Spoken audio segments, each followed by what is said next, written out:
batzuk edo denok ezagutuko bezue, bere langintzaren bidez, edo langintzaren filologoa, hiztegilea, Euskaldunok eskura ditugun hiztegi garrantzitsuenetan parte hartuta da, langile izandakoa da, bai orotarik euskal hiztegian, eta bai euskal hiztegi historiko etimologikoan. Baina horrez gain, beste hainbat liburu, lau zehazki eman ditu argitara, lau saiakera. Elkarrizketan ari dira neska gazte bat, gizon heldu bat eta mutil gazte bat. Eta beraien posizioak pandemiarekiko kaleko hizkeran esatearren izango lirateke biren aldetik negazionista edo konspiranoiko edo hasieran behintzat. Bestea berriz, zeharo ofizialista edo kanonikoa izango litzake. Esaten zaionarekiko sinesten duna eta azatzen duna. Susmoa okat etengabeko galdera bat izango dugula hemendik aurrera, baizuk, baiguk izenburua da, koiteretzia.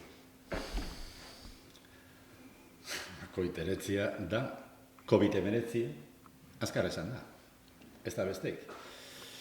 Hor burrukatxo bat egiten duen argitaratzaileak eta nik, ze argitaratzailearen ustez, koitemetzia, ateratzi zintzaion berari, azkar esan da, eta nahi koiteretzia. Eta koiteretzia irabazi du. Nik uste, nire gauza filologikoa dira, uste bidasoaldeko azentuak ze ikusi dagoela, honen azentua eta nire diferentzia direla, eta batei koitemetzia ateratzen zela eta nahi koiteretzia. Baina hori oso luze izango litzateke. Orduan, gaitz honek, sindrome honek, historia honek, pandemia honek, edo gezur handi honek, espektroan mugitzen naiz, espektro, bi ertzetako espektroan hor mugitzen naiz alde batera eta bestera, ez da?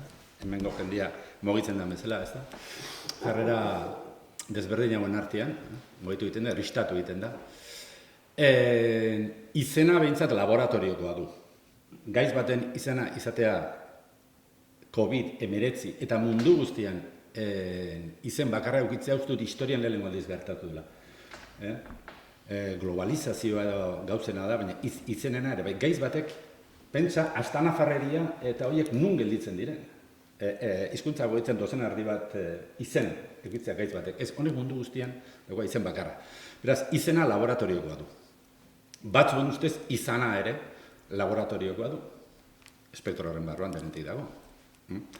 Orduan, ni nahi nion, eman horri kontra ginez, izen euskalitxura duen bat. Izen mundu guztiari inposatu zaion izen horretatik. Aparte, edo azpitik, edo albotik, edo euskal mundik. Segurazko izena, mintxe geldituko da, Ez da, iztegi ematean jasoko da, agian, baina ez dut uste, eregi mugitu da nik. Paradoxa puntu batekin datorrela erritzen zaite zure novela. Paradoxa, lehen esan dugu, saiogile baten lehendabiziko eleberri ezaguna bentzat. Bai. Eta mintzo da aldiz, milaka saiakera eragin ditun gai bati buruz. Ze betaja ikusi diozu genero honi, saiakeraren gainean, horren buruz hitz egiten. Saiakerak ez era bat, baina badauka kutsu bat, enik zerbait erakutsi nahi diot, gauzak horrela dira. Eta bizitzen ari garen azkenengo urte honetan bizi dugun honen inguruan, nik uste ez dagoela interesik gauzak horrela dira batek. Gainera nik ez dakit gauzak nola diren.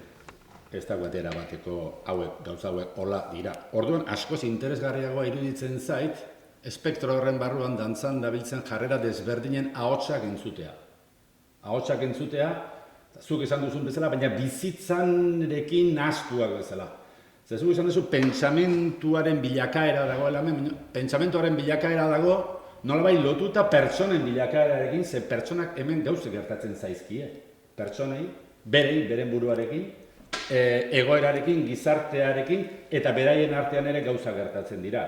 Orduan, pentsamentuaren autonomia absolutuare ez dakit, jarrerak aldatzen dira, bizitzen ari zeranaren arabera, gauza askoren arabera. Orduan, pentsamentuaren bilakaera eta baina pertsonen bilakaerarekin gurutzatuta, naztuta, interesgarri iruditzen zait, saiakera.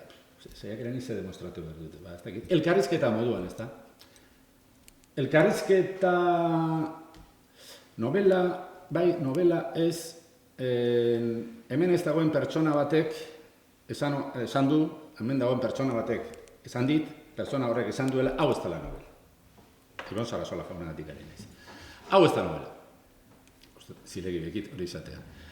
Ez da novela, kontatzailerik ez baldin badago, ze novela, zer da? Elkarrizketa hutsa baldin bada, kontatzailerik gabe novelarik egon aldetike. Bueno, honi izena jartzerakoan, konturatu ginen, frantsesez, roman dialogik badagoela, eta inglesez, dialogical novele badagoela. Badagoela hori munduan. Horrelako zerbait izango da, hau. Zer bestela zer da, elkarrizketa platoniko bat? Platonen elkarrizketa zerauetako bat?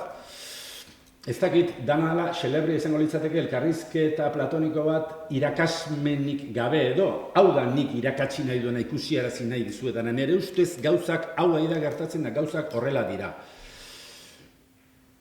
Eta irutze zait, karo, izango litzatekela elkarrizketa platoniko baten antzeko zerbait, baina bere adar sokratikotik.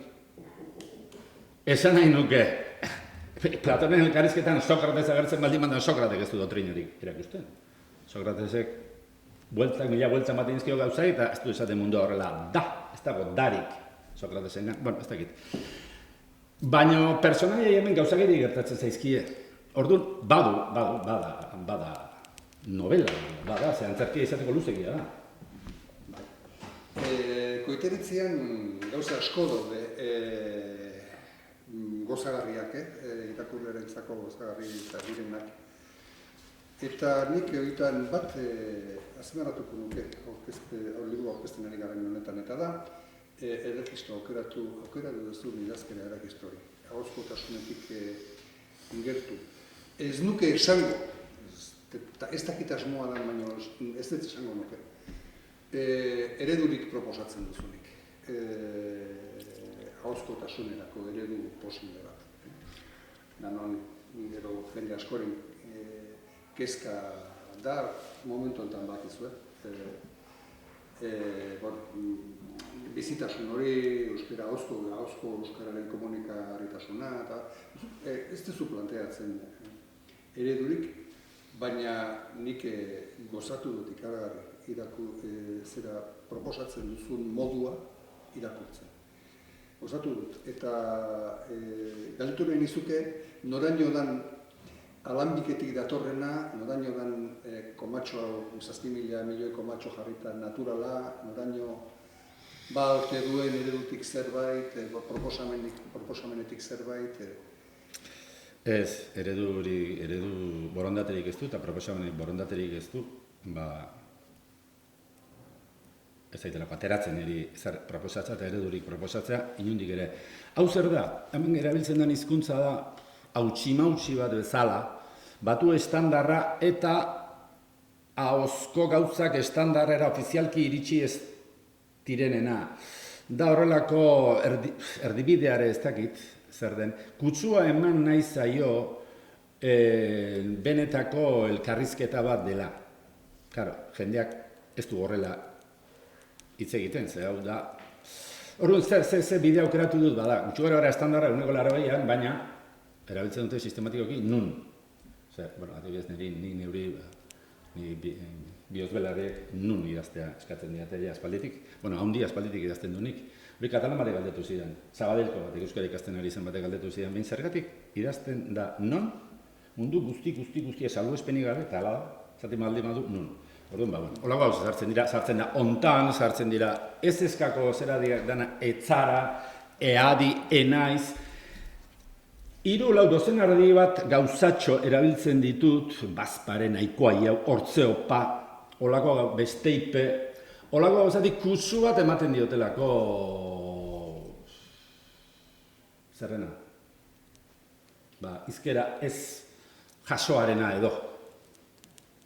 3 pertsonen elkarrizketaren kutsu hori emateko. Oin eredua, hartzen baldin mazera, hau zergatik erabilizu gontan, eta ez gero ez dakit zer. Eta zergatik jartzen duzu hortzeopa, baino gero bada, eta ez da eredu bat, ez da zera bat. Da kutsu bat emateatik, eta literarioki esan edo nola esan, ahozkotasunaren elkarrizketaren kutsu bat emateatik. Eta ez dakit. Ez dakit Platonek egiten zuen, ze Grekoa erabiltzen zuen, ez dakit aldatzen zuen. Elkarrizketa horietan, ez dakit, bat eman baldin badakiena, Itanoren erabilera ere... Bai, bueno, Itanoren erabilera da beste baliabide bat, ni nola tematzen naizen hasieratik neure euroarekin ez da kontatzailerik egongo. Zergatik ez da kontatzailerik hemen? Bueno, arrazoi pertsonalagatik. Ni fikzioan eta novelan gutxiena jasaten dudana da, hain zuzen ere, esan zuen adierazi zion eta orduan gelako argiek xuxurlatu zioten bere barruko iluntasunaren berri emanez eta historioiek kontakizunean, ni beti, nire arazo bada, astu nahi zait. Orduan zen, ez da kontatzailerik. Dana izango da elkarrizketaren bitartez.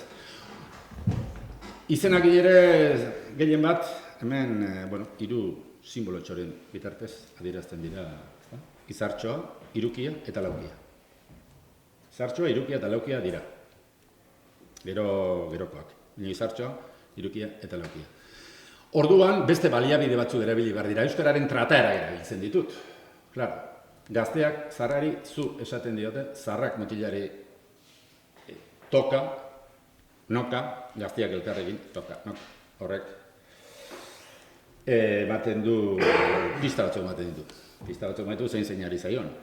Eta hitzaldi bakoitzaren, eta batzutan puntutik punturako tarte bat, pertsona bat birekin ari baldin bada, hasi liteke esaldi bat, bakarrarekin, dek, duk, dun, eta bukatu zuka. Ze, ja, azten danean, ez dakitela zeinekin hitz egiten ari nahi zen, hor ikak ez du ondo ematen, eta zuka pasatzen da. Eta, bueno, hori arazo bada, eta ez dakit nola geldituko zen. Beste zerbait izan behar eta jo nintzet. Segitu duen. Momentu batean aipatu dituzu, zerak zeinu horiek aitortu behar dut hori ere. Zeinuak. Bueno, hor esplikatzen dut, aurreko barrean, hau, dala, askotan, orduan irakurleak egin behar du, aurrean jarri ditut ondo irakurtzeko garra eta erraz irakurtzeko lagungarria dramatiz personae. Azkenik, kakotxek beren aitatzezko edo ekartzezko eginkizunaren barnean orobat irudika lezakete eskuetako bina behatzegin ohi dugun kakotx tankerako imintzio edo zeinua. Hau, ja, hemen dago zan dut, eskotan, esaten dugunean, novela hau, adibidez, hori nik idatziz, kakotxekin zeratu dut, marrazki bat ez dezu ingo. Aitorpeneratik hasi naiz eta aitorpen batekin bukatuko nire aitortu behar dut zein horiek ikusi dituenean gorputzeko hile guztiak lastu ditzaizki dela, pentsatuz hau datorrena hemen zaila izango baita segitzen, ez da horren konprobatuko ez errex. Segitzen da bat ere nekerik gabe. Eta momentu batzutan galtzen bada ere arrastoa, galdera instrumentalak ere badirelako noski, barruan, eta ez du inporta. Ez da galtzen kontatzen ari denaren aria.